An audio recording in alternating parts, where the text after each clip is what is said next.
दोस्रो इतिहासको पुस्तक 7 अध्यायको 14 पद।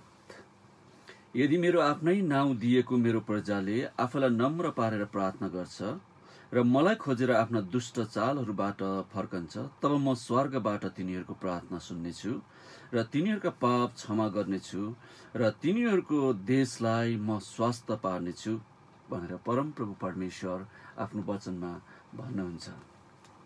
परमेश्वर पिता, हामी तपाईलाई धन्यवाद र स्तुति अनि प्रशंसा, महिमा, आदर, भक्ति चढाउँछौँ। तपाईको जनहरूको प्रार्थना सुनेर एउटा व्यक्ति, परिवार, समाज, राष्ट्रलाई तपाईँ निको बनाउनुहुन्छ, आशिष दिनुहुन्छ, परिवर्तन गर्नुहुन्छ, तपाईको राज्य ल्याउनुहुन्छ, तपाईको इच्छा पूरा गर्नुहुन्छ र तपाईको नाउँ पवित्र गर्नुहुन्छ।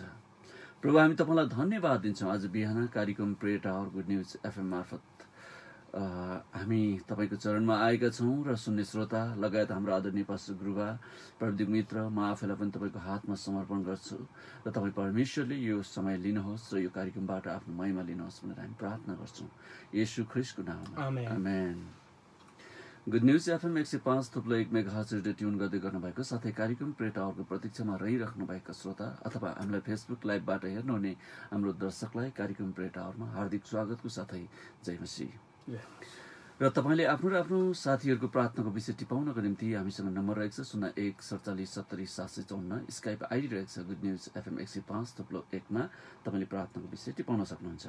आज तपाईँले टिपाउनु भएका प्रार्थनाको विषयलाई प्रार्थना गरिदिनको निम्ति हाम्रो कार्यक्रमको साथमा रेभरेन्ड पास्टर रत्न चापागाई ज्यू,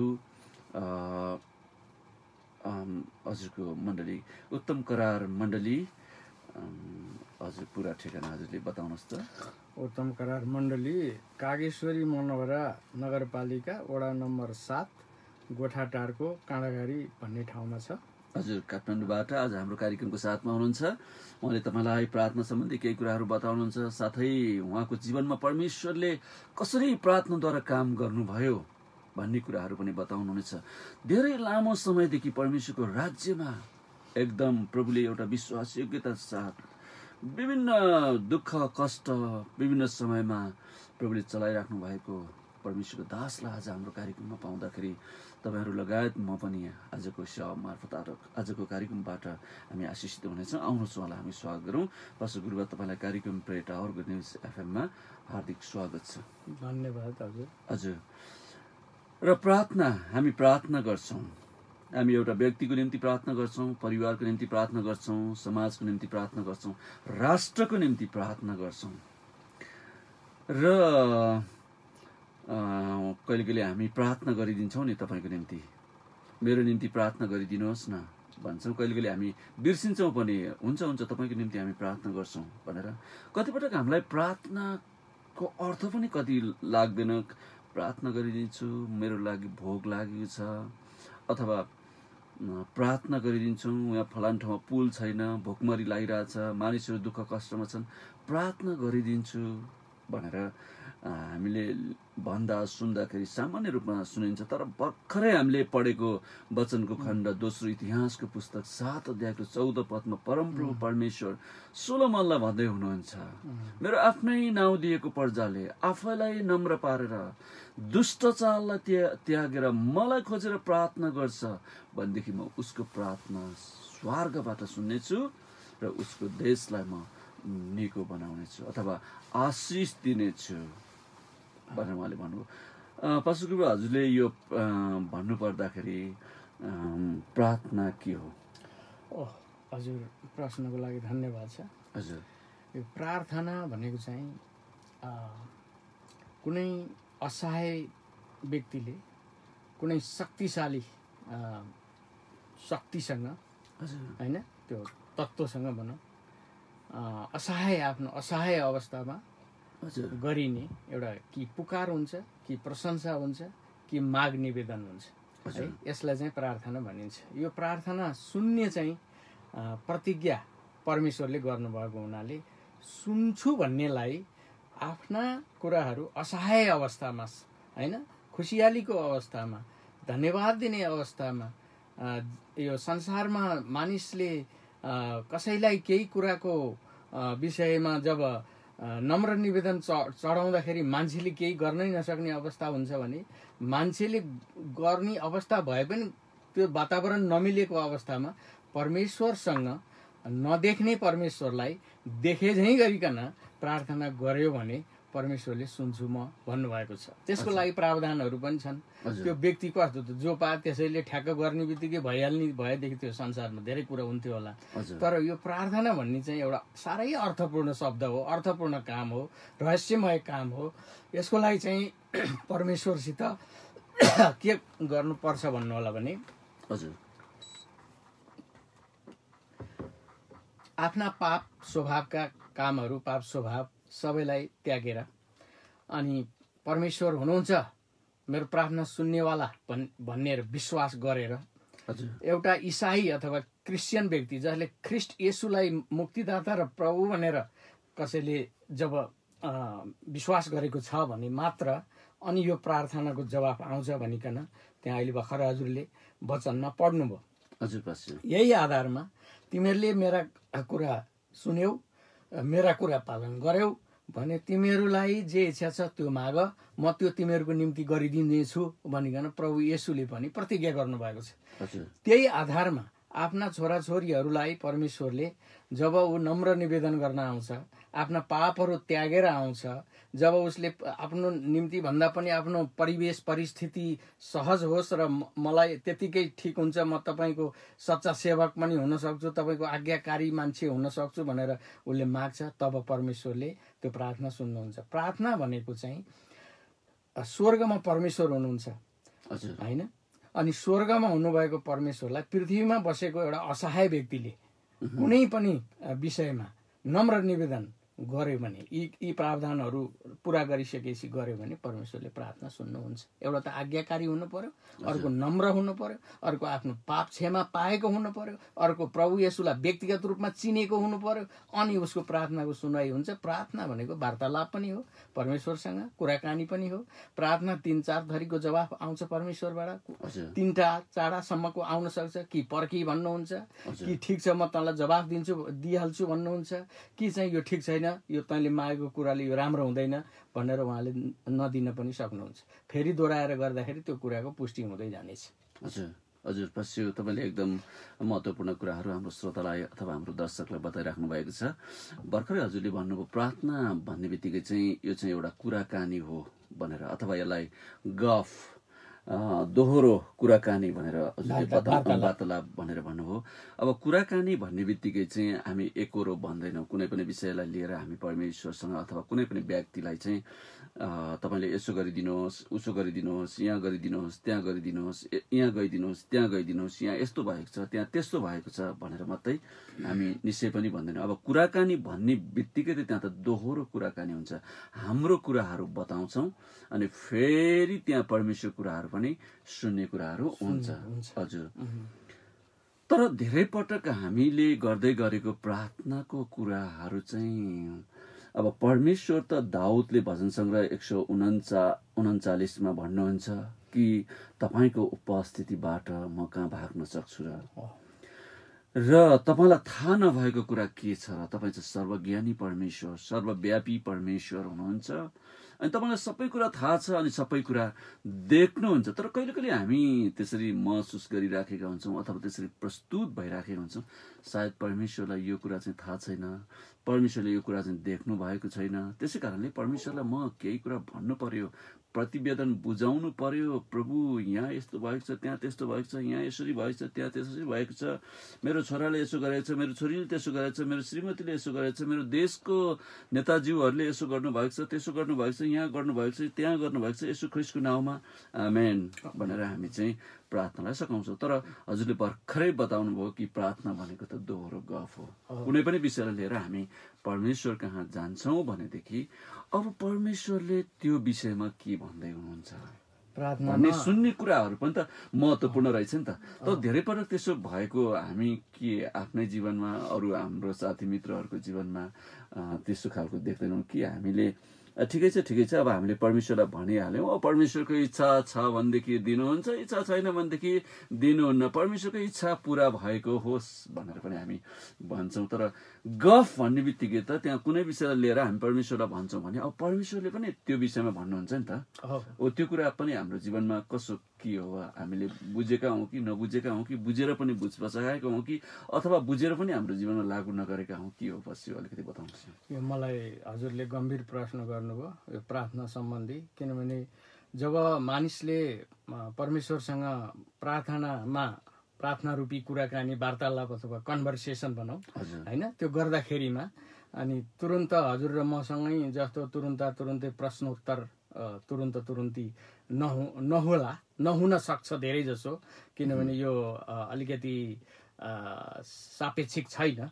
अनि तर परमेश्वरले प्रार्थना त सुन्नु नै हुन्छ, उहाँको प्रतिज्ञा हो। तर जवाफ दिनलाई उहाँले चाहिँ उपयुक्त वातावरण खोज्नुहुन्छ, फेरि हामीले नबुझ्ला होइन। त्यसै कारण उहाँले 3 तरिकाले जवाफ दिनुहुन्छ भनेर मैले अघि पनि भने।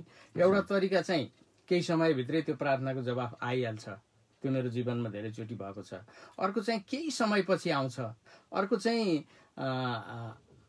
आउनु त आउँछ तर अर्कै नेगेटिभ रूपमा आउँछ। यो हुन सक्दैन, यो तैँले मागेको कुरा यो चाहिँ सधैँभरिको लागि यो हुने एउटा खालको होइन, यसले तँलाई फाइदा गर्दैन अथवा मेरो महिमा हुँदैन, त्यसै कारणले भनेर त्यो नेगेटिभ जवाफ आउन सक्छ। र अर्को एउटा चाहिँ पर्खी तैँले यो अहिले बेला भएको छैन, म तँलाई यो प्रार्थनाको जवाफ म दिनेछु तर पर्खी भन्नुहुन्छ। त्यसै कारणले हामीले बुझ्नुपर्ने कुरो चाहिँ के भने, हजुर हामी सबैजना प्रार्थना गर्ने व्यक्तिहरू हौँ। प्रार्थना भनेको चाहिँ परमेश्वरसित त्यसरी कुरा गरिसकेपछि परमेश्वरले जवाफ त दिनु नै हुन्छ, तर यो 3 प्रकारले। त्यो 3 प्रकारमा नि अरू शाखाहरू पनि कतिवटा कुराहरू उहाँले वातावरणलाई हेरेर, अवस्थालाई हेरेर, देशकाल परिस्थिति भनौँ न, अझै त्यो व्यक्ति अथवा परिवार अथवा उसको सेवकाई अथवा उसको इच्छा आकाङ्क्षा अभिलाषा के छ त्यो सबै बुझेर ठ्याक्क मिल्ने गरी चाहिँ उहाँले जवाफ चाहिँ दिनुहुन्छ। तर अहिले तुरुन्ती चाहिँ नहुन पनि सक्छ, धेरै जसो हुँदैन, तर जवाफ चाहिँ उहाँले दिनुहुन्छ। कसरी दिनुहुन्छ? केही समय लगाएर दिनुहुन्छ। कुनै अब तुरुन्त प्रार्थना गर्ने बित्तिकै छुमन्तर भनेर यो जादुले गरे जस्तो चाहिँ परमेश्वरले गर्नुहुन्न। किनभने परमेश्वर भनेको चाहिँ सर्वज्ञानी, सर्वव्यापी, सर्वशक्तिमान हुनुहुन्छ। अनि उहाँलाई त हामीले अराए जस्तो गरेर हामीले परमेश्वरलाई अराउने होइन नि त। हाम्रो त एकदम उहाँलाई त हामीले अराएको जस्तो गरी प्रार्थना गर्नु हुँदैन। तपाईँको इच्छा भएमा, तपाईँको योजना भएमा, तपाईँको प्रतिज्ञा अनुसार मलाई यसको जवाफ दिनुहोस् भनेर हामीले मागेका हुन्छौँ, अनि त्यसरी नै दिनुहुन्छ उहाँले। उहाँको इच्छा अनुसार भनेको हाम्रो इच्छा अनुसार होइन नि त। उहाँको इच्छा र हाम्रो इच्छा त फरक छ, एकदम आकाश र जमिन जति फरक छ। परमेश्वरको र मान्छेको इच्छा र विचार पनि फरक हुन्छ। हजुर पछि तपाईँलाई धेरै धन्यवाद। हामी एउटा व्यक्तिको निम्ति, परिवारको निम्ति, समाजको लागि, राष्ट्रको निम्ति, हामी दुःख कष्टमा भएकाहरूको निम्ति, हामी सरकारको निम्ति, राष्ट्रपतिको निम्ति, प्रधानमन्त्रीको निम्ति, हामी सबैको लागि ख्रीष्ट येशूको नाममा प्रार्थना गर्छौँ। अनि परमेश्वरले हाम्रो प्रार्थना सुनेर उत्तर दिनुहुन्छ, निश्चय पनि उत्तर दिनुहुन्छ। ढिलो र चाँडो भर्खरै पश्चिमले भन्नुभयो। पश्चिम अब हजुरले प्रभु येशूलाई कसरी चिन्नुभयो? छोटकरीमा हाम्रो श्रोतालाई बताउनुहोस्। एकदम धन्यवाद छ हजुरलाई। मैले धेरै ठाउँमा मेरो आफ्नो व्यक्तिगत गवाही, जो साक्षी भन्छ, विटनेस टेस्टिमोनी भनिन्छ होइन, प्रभुलाई मैले कसरी चिने होइन, अथवा म कसरी क्रिस्चियन भएँ, अथवा येशू ख्रीष्टलाई नै तैँले किन पुकार गरिस् अथवा किन यो धर्म लिइस् भनेर मलाई धेरैले प्रश्न सोद्धाखेरि मैले भन्ने कुरा चाहिँ के हो भने, जब म मेरो एउटा जीवनयापन गर्दै थिएँ, जीवन जिउँदै थिएँ, त्यति बेला म शिक्षक पेसामा एउटा स्कुलमा पढाउँदै थिएँ। अनि त्यहाँका बालबच्चाहरूले मलाई उनीहरूको घरमा लगे, कर लगाएर लगे। म एकदम छोटकरीमा भन्छु है। अनि कर लगाएर लगे उनीहरूको घरमा, कर लागेरै म गइसकेपछि अभिभावकहरूसँग भेट हुँदा उहाँहरू चाहिँ प्रभु येशूलाई चिन्ने व्यक्ति हुनुहुँदो रहेछ। अनि उहाँहरूको घरमा त्यो त्यस्तै खालको पोस्टरहरू अनि रहेछ। अनि के होला भनेर मैले सोधेँ। 2टा कुरा गर्ने बित्तिकै उहाँहरूले तपाईँ बुझ्न सक्ने मान्छे, जान्ने मान्छे, पढ्न सक्ने मान्छे, यो किताब पढ्नुहोस् भनेर एउटा किताब दिनुभयो। त्यो किताब के रहेछ भनेर हेर्दा बाइबल रहेछ। अनि त्यो बाइबल मैले केही समय पढिनँ। जब पढेँ तब त्यहाँ चाहिँ मैले एकदम ठुला चाख लाग्ने कुराहरू रहेछन्। अनि चाख लाग्दै आफ्नो तस्बिर त्यहाँ देखिँदो रहेछ, परमेश्वरलाई पनि देखिँदो रहेछ, भूत भविष्य वर्तमान देखिँदो रहेछ, सारा संसार र स्वर्गका हुन आउने कुरा र भइसकेको कुरा सबै कुरा पनि देखिँदो रहेछ। त्यसपछि चाहिँ मैले अनि विचार गरेँ, यो त छोड्न नहुने कुरो पो रहेछ, यो किताब त जम्मै पढ्नु पर्यो भनेर सबै पढेँ।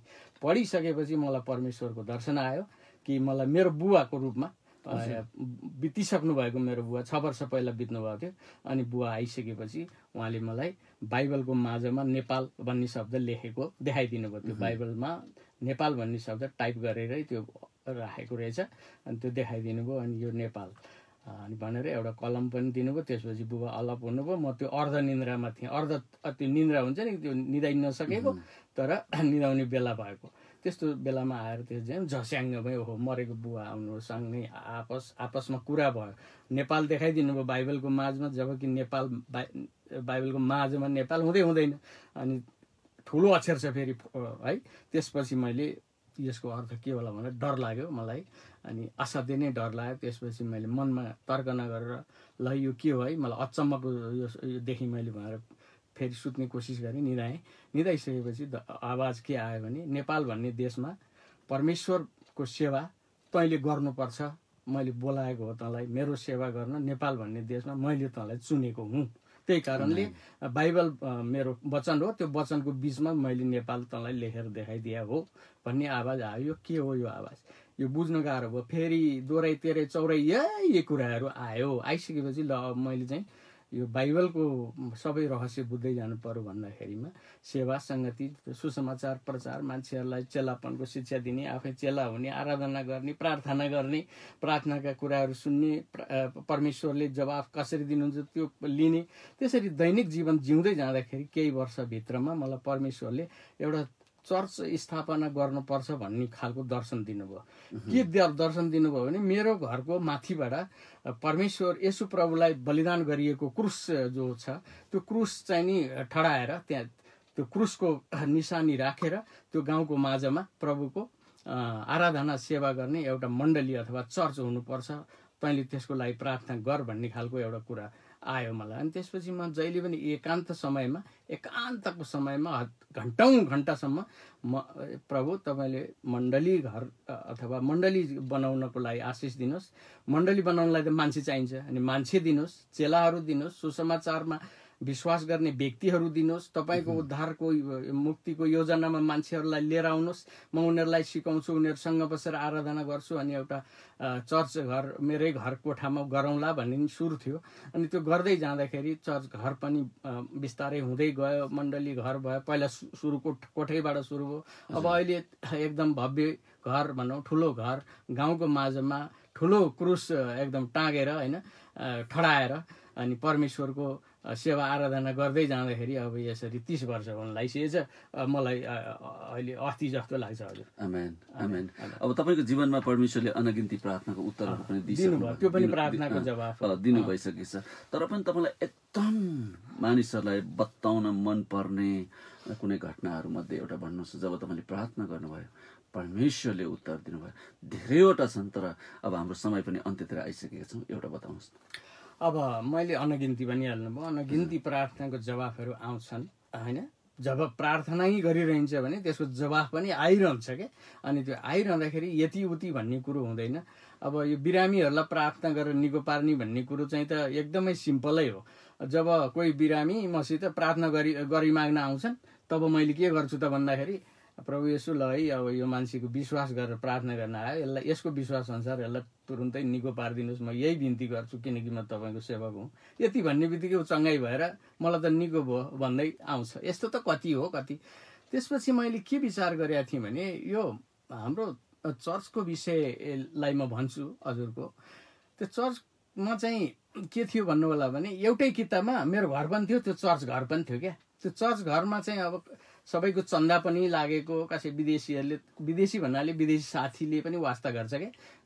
कहाँ नचिनिया मान्छे आएर वास्ता गरेर म पनि भेटिदिन्छु भनेर अलिकति दिन्छ। चन्दा पनि उठाइन्छ। यसो उसो गरेर नयाँ पुराना सामान जोडेर चर्च घर बनाइन्छ। त्यो चर्च घर बनाउनलाई त्यो अरूले सोचे जस्तो विभिन्न डलरहरू आउने, पैसा रुपियाँ विदेशी पैसा आउने हुँदो रहन्छ, यो होइन भन्ने कुरो म यो यहाँबाट भन्न चाहन्छु। अनि त्यसपछि त त्यो चर्च घर एउटै कित्तामा मेरो घर र चर्च घर थियो।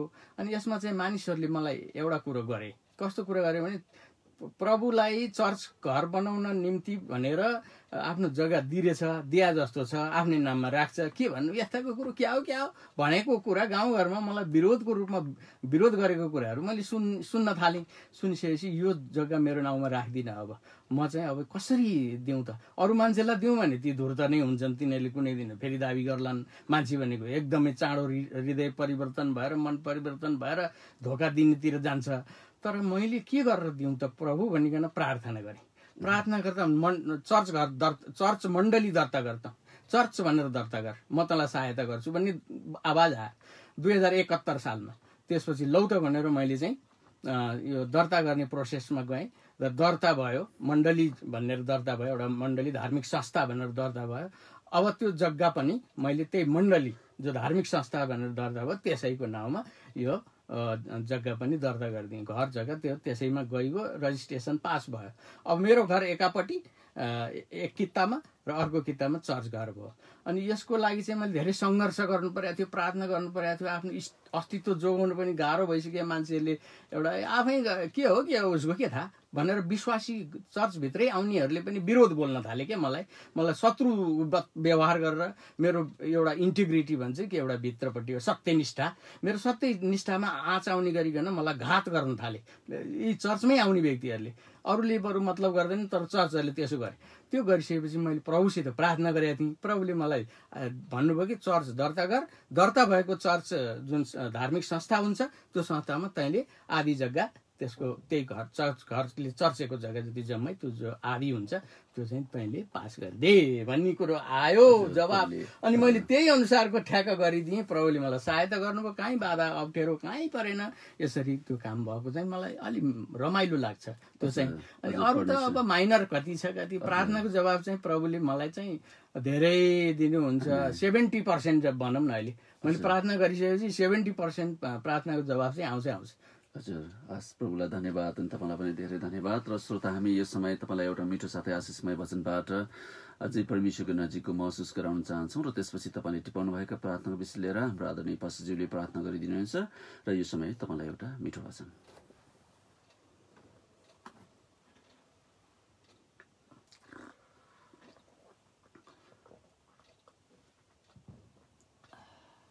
हामीलाई फेसबुक लाइभबाट हेर्नुहुने हाम्रो दर्शकहरूले पनि हामीलाई प्रार्थनाको विषय लेख्न सक्नुहुन्छ र हाम्रो आदरणीय पास्टरज्यूले अथवा हामी तपाईँको निम्ति प्रार्थना गरिदिनेछौँ।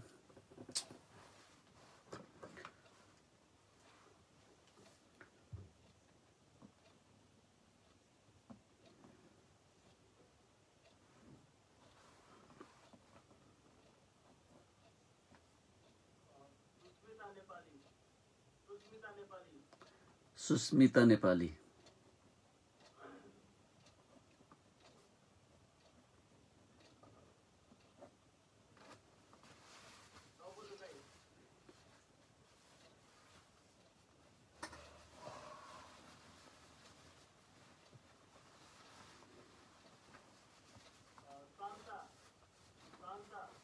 शान्ता,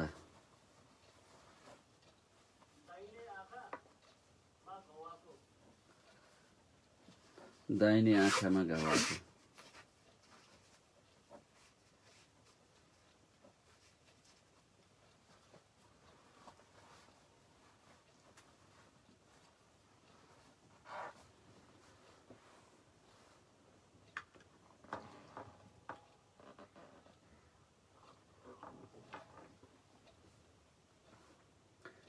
मिठो भजनपछि पुनः कार्यक्रम प्रे टावरमा हार्दिक स्वागत छ। श्रोता, हामीसँग केही प्रार्थनाका अनुरोधहरू रहेका छन् र सङ्गीता पौडेलज्यू उपचारको क्रममा हुनुहुन्छ र साथै उहाँको श्रीमान गोविन्द पौडेललाई रोजगारी भएको होस् भनेर उहाँको प्रार्थनाको विषय रहेको छ। र रजिया श्रेष्ठज्यूको पनि बिमारी हुनुहुन्छ, उहाँ पनि चङ्गाई हुन सक्नु भएको होस् र अरू विश्वासीहरूले विभिन्न समस्याहरूको सामना गरिरहेकोमा समस्याबाट छुटकारा होस् भनेर प्रार्थना गरौँ। हजुर हजुर। र सुस्मिता नेपालीज्यूको टाउको दुखेको छ, उहाँ चङ्गाई हुन चाहनुहुन्छ र शान्ताज्यूको दाहिने आँखामा घाउ आएको छ, निको भएको होस्। र साथै हामी यो समय हाम्रो देश समाजको लागि र साथै तपाईँ हामीलाई हेरिराख्नु भएको अथवा सुनिराख्नु भएको श्रोताहरू रोगी बिमारी अथवा विभिन्न समस्यामा हुनुहुन्छ र हामी तपाईँको निम्ति प्रार्थना गरिदिनेछौँ र हाम्रा आदरणीय पास्टरज्यूले हामीलाई प्रार्थनामा अगुवाई गर्नुहुन्छ। आउनुहोस् हामी उहाँसँग मिलेर प्रार्थना गरौँ। धन्यवाद छ परमेश्वर पिता। सबभन्दा पहिला हामीले परमेश्वरको वचन पढ्यौँ कि देशलाई म चङ्गाई गर्नेछु।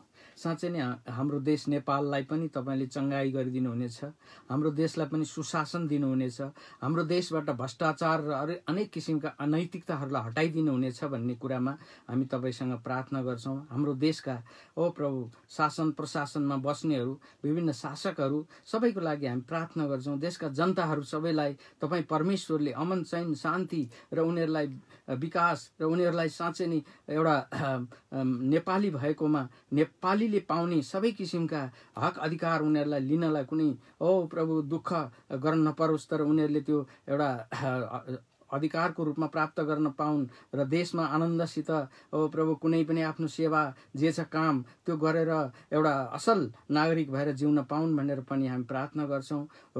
अनेक किसिमका दैवी प्रकोपहरू, बाढी अनि त्यसपछि अरू किसिमका समस्याहरू, दैवी प्रकोपहरू, भूकम्पहरू अनि प्रभु पहिरोहरू अनि अनेक किसिमका रोगहरूबाट जनताहरूलाई तपाईँले छुटकारा गरिदिनुहोस् भनिकन प्रार्थना गर्छौँ।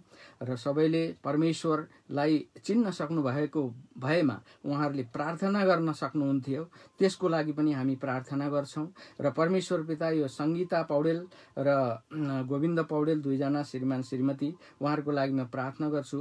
उहाँहरू साँच्चै नै परमेश्वरका जनहरू हुनुहुन्छ, उहाँहरूले पनि प्रार्थना गर्दै हुनुहुन्छ र प्रार्थनाको विश्वास गरेर उहाँले प्रार्थनाको एउटा आग्रह गर्नुभयो र यो आग्रहमा हामी प्रार्थना गर्छौँ उहाँहरूको सुस्वास्थ्यको लागि, उहाँहरूलाई उपचार सफल हुनको लागि र गोविन्दलाई रोजगारीको लागि। रजिया श्रेष्ठलाई चङ्गाईको निम्ति प्रार्थना गर्छौँ प्रभु, किनभने चङ्गाई उहाँको लागि आवश्यक छ। जुनसुकै रोग, जेसुकै अप्ठ्यारो, जेसुकै समस्या उहाँले भोगिरहनु भएको छ त्यसमा तपाईँले छुटकारा गरिकन चङ्गाई गरिदिनुहोस् भनिकन बिन्ती गर्छौँ।